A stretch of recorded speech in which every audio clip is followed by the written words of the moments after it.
Bernie Sanders as like the corporate, influence of any campaigns. I mean, no responsibility. No, he and his team owe the people of Maine an apology. This was a creation of Bernie Sanders, and I feel like he owes us all an apology for forcing a candidate like that into the system. Lindsay does deserve apologies. There's no question about that. You don't have to ask me.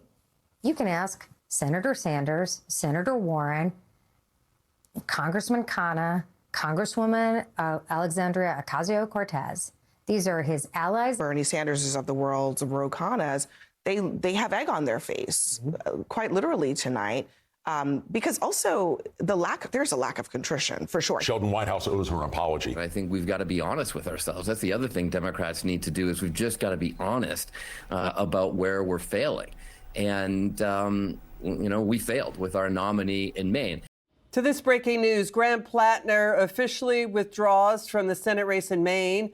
You just heard media and Democrat insiders who worked for Joe Biden angry at Senators Bernie Sanders, Elizabeth Warren, Democrats like Ro Khanna and AOC for pushing self-avowed communist Graham Platner on voters despite his controversies, multiple controversies. His Nazi tattoo, for one, multiple women accusing him of sexual assault and rape, and Democrat Seth Moulton saying Democrats failed here. Democrat insiders now fear Trump and Republicans.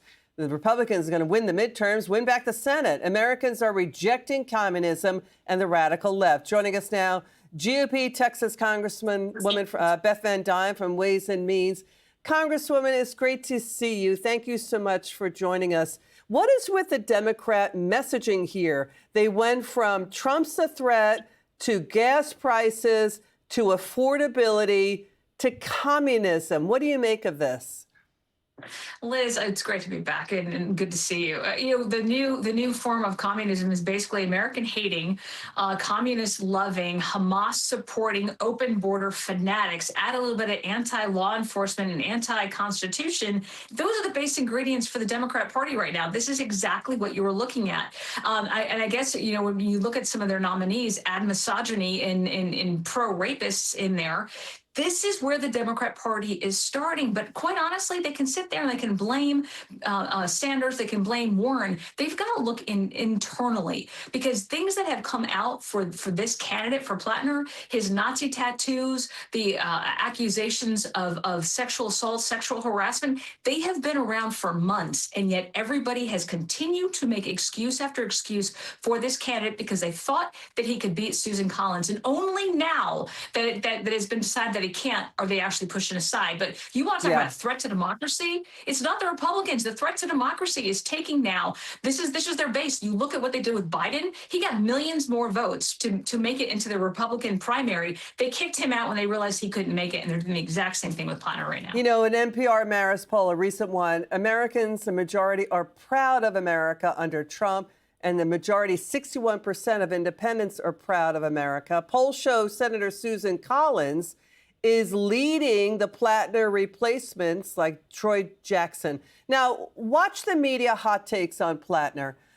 First, you're going to see a flashback of NYU professor Scott Galloway falsely accusing Elon Musk of giving a Nazi salute. He didn't do that.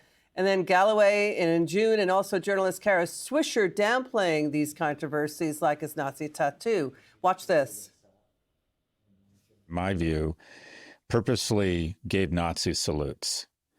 And I'm trying to wrap my head around, what are the objectives there? Is it just to show a certain level of macho and thumbing your finger in the face of convention? We're going to talk about tattoos and sexting. I'm a Jew. I don't love a Totenkopf tattoo.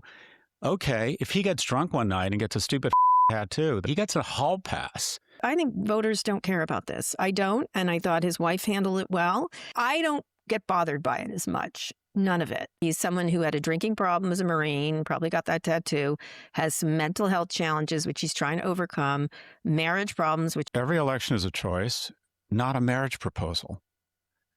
We're not hiring a priest. We're hiring a senator. Nobody really knows the circumstances of how he got his Nazi tattoo. There's a lot of speculation there. What's your reaction to what you just heard? So if he's stupid, gets drunk, and does something really bad, it's okay, is what I just heard. They're willing to give this man any type of excuse because they thought he could win. The reason why they kicked him out was not because of principle. They kicked him out because of politics. But look at excuse after excuse after excuse. It's pathetic. This is the new Democrat Party. And look, this is why Republicans continue to fight back. Congresswoman Van Duyne, thanks for joining us. Now watch this.